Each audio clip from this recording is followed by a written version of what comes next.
Ohio State, tradition isn't just remembered. It's stitched into everything that we do.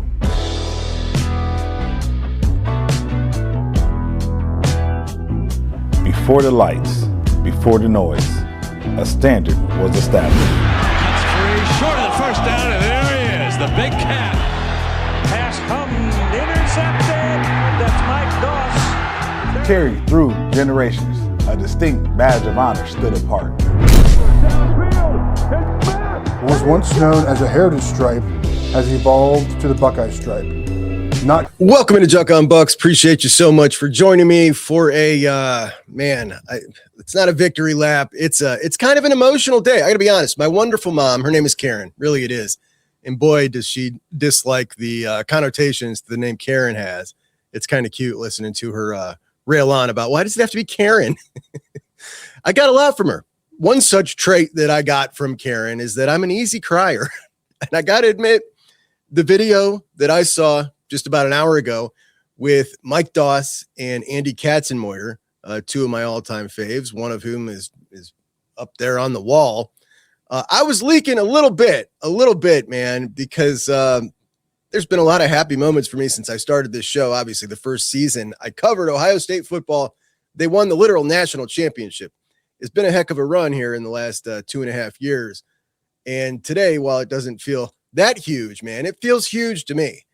And it also feels like the closing of a chapter, as this has been something that I have talked about so many doggone times on this show that many of you have told me, would you please shut up about this particular topic? And I get it. Ultimately, when you talk as much as I do behind a microphone, there are certain themes that will just continue to come up subconsciously. And I am happy that that this one's now over. It's over, as the Ohio State Buckeyes uniform will be full again. It will be complete. The stripes, which will now be known as the Buckeye Stripes, formerly the Heritage Stripes, formerly the gray sleeves or proper sleeves, are now back. Now, I wouldn't call them the Heritage Stripes because that was a Nike marketing name, but Buckeye Stripes, I can get down with. We're going to go ahead and forevermore refer to them as the Buckeye Stripes here on the show. But like I was saying the other day, people like me and you who are watching a show like this in the off season, the passion runs deep for our favorite program. And it's rooted in a lot of different things, and it comes out in a lot of different ways. And for me, this is something that I've always been really, really passionate about. And after wanting to do this show for about 7 years and then finally pushing myself over the ledge to get started 2.5 years ago, this issue, these stripes, were one of the very first, I think it was the first week I ever did this show, is one of the first things I talked about. Can we get the gray back in the scarlet and gray? And that's because it was something that always meant a lot to me. I think it's part of the Ohio State identity, just like we listened to them talk about in the video. It's part of the Ohio State identity. It is as unique to the Ohio State brand as the shoe. It predates the current version of the helmet. Ohio State was wearing these stripes when the helmet was white with a red stripe. And to me, taking these off was akin to Ohio State walking out this season, and we notice in game 3, nobody's got stickers on their helmet. What's going on? And them saying, we just decided to not do that this year. And then it went on for 20 years, right? Like, to me, that's what this felt like. And a lot of other Ohio State fans too. And it's over. It's over. A uniform to me is very important to an organization. Obviously, you can see that I have an affinity for helmets and uniforms. It's not just that. Military uniforms I love as well. When we look at the Marines, we look at the Marines, very distinctive blues, right? They got the blue pants. They got the red stripe. That is them. That's who they are. To me, this is who Ohio State always was. It was just gone for a while and sprinkled in when they wanted to look their very best, which, while I love seeing, also felt like a slap in the face every time I saw them.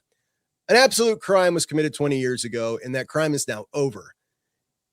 Certain things that I love about college football, the tribalism, the identity, and this has always been part of identity. It's unique to us. It is absolutely unique to Ohio State. When anybody in college football sees this, they know what that is. The past jersey for the last 20 years, you could line an Ohio State fan up next to a Wisconsin fan, next to a Nebraska fan, all wearing the red jersey, and a Texas fan may walk by and have no idea who was who. This, totally different. The scarlet and gray is back in the jersey after 20 years, and Nike pulling a little rope-a-dope the other day with the big reveal of what turned out to be a beautiful black uniform that I love. I thought the other day that was the secondary part of the big announcement. They just did it first. I will be back to gloat, and it won't be much longer when they roll out the official announcement that we're going back on the regular jersey to build even more. The spring game was the first little nugget that they dropped without saying a word about it. There was no announcement. There was nothing. They just dropped that out there. What would be the reason that they would wear these practice jerseys with the heritage stripe, the proper sleeves at the spring game? What would be the reason they would do that? To make us think about it. And I was down on the field taking pictures when the specialists rolled out in those hideous practice jerseys with the sleeves, and waiting with my heart pounding to see what the rest of the team was going to be wearing when they rolled out. And they were also wearing the sleeves. And that was nugget number one. And at that point, I was pretty convinced that we were going back. Nike did a good job building the suspense here for sure. After they came out with the black uniform the other day, I saw a lot of people saying on Twitter, I really like the black uniform, but I'm really upset that this isn't going to be coming back to the regular uniform. Just wait, it's coming. They dropped a couple of hints in that video, including the logo that they made, which included the Buckeye next to the stripes. Every single one of the logos, they always come out with a new logo for a new uniform. And if it's a black one, it may be a spider web, whatever it is. There's a theme that they use that has to do with the black uniform. And this particular logo that Nike rolled out, the star of the show was not the black uniform. It was the Buckeye with the stripes. This logo, this picture in the top left-hand corner, it's got the logo of the Buckeye and the stripe next to it. This is not the only time we will see this logo, which told us everything we needed to know. The stripes, this was coming back. We were going to see that logo again. And sure enough, here is that logo again when they roll out what these uniforms look like. Now, we've only seen a couple of pictures of this uniform. We saw maybe like 17 of Jeremiah in the black one. So I can't wait to see some more as we see Julian and Jermaine in these new updated uniforms. And it feels great, man. No more speculation. The Buckeyes are back. It's a national championship type of year. And I don't know, I feel like there's a little bit of magic in this, but a huge pat on the back to everybody in the Ohio State athletic department or administration that had an opportunity to weigh in on this decision. Whatever department or whoever players are that get a chance to cast a vote to reverse this decision made 20 years ago by, brought to them by some marketing executive at Nike and some buffoons that chose not to consult the fan base and made that decision. The people that reversed it deserve a huge pat on the back because they listened to their supporters. They listened to their customers. They listened to the passion of the fan base about this particular issue. And the people who support the program all year long, the people who paid the payroll for the first 3 years of NIL, the people who sell out the stadium, buy all the gear, all of us, they listened to us. And make no mistake, I'm not 70% or 80% sure. I'm 100% sure that the social media, YouTube, Twitter, whatever else social media put this issue and the way the vast majority of the fan base felt about this issue in the faces of those people who made the decision. I'm not saying that's what made the decision. I'm saying when this issue came up, no matter if it was Nike that brought it to them or Ohio State that brought it to Nike, when this issue got brought up, they 100% knew it was a winner. And they knew it was a winner because social media gave us the vehicle to express how we all felt about it. And I don't know that I've ever seen an issue that was so overwhelmingly supportive of, yes, we want this. And the yes that we wanted was these sleeves back on the jersey full time. Now, there were some dissenters who agreed that they look better, that they look more like Ohio State, but wanted to keep them for a special occasion. and I understood where they were coming from, because that's a cool thing to have something for a special occasion, something that adds a little juice. To me, it was just like, yeah, I don't like find something else. Don't take something from me and then dangle it out in front of me on a special occasion. But I do like the thought of that. There was a small minority who just liked the helmet stripe because the uniformity of the helmet stripe here, and on the trousers. And I get where they're coming from.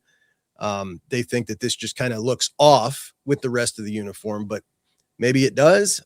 To me, it just goes back to the identity. Like, this is something that's been around forever. It's beautiful. It's distinctly Ohio State. And in a homogenized college football world, where you look at a program like an Oregon and don't have any clue who they are from week to week, like how does that even make sense to their brand, other than it doesn't make any sense to their brand? Ohio State has always been one way, and this is the way. And I love it, man. I love it. So we're back. We're all the way whole, and I could not be happier. And that's where we stand here.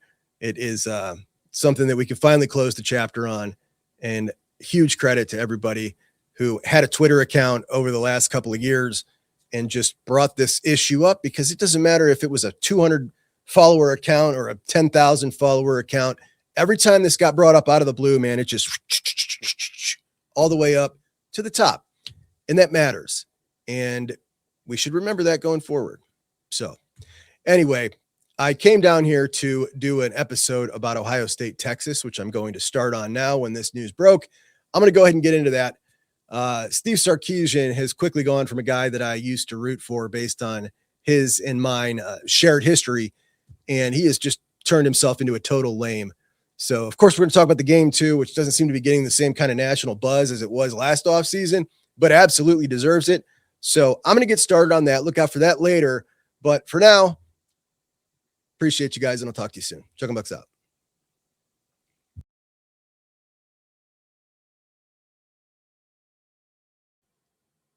So, in conclusion, I believe that we are going back 2026 when game one rolls around, that they're going to run out with the newest, latest, greatest version of the old proper sleeves on the jersey. And I may be wrong, and I may be wearing egg on my face come my birthday, but I'm convinced that this is happening.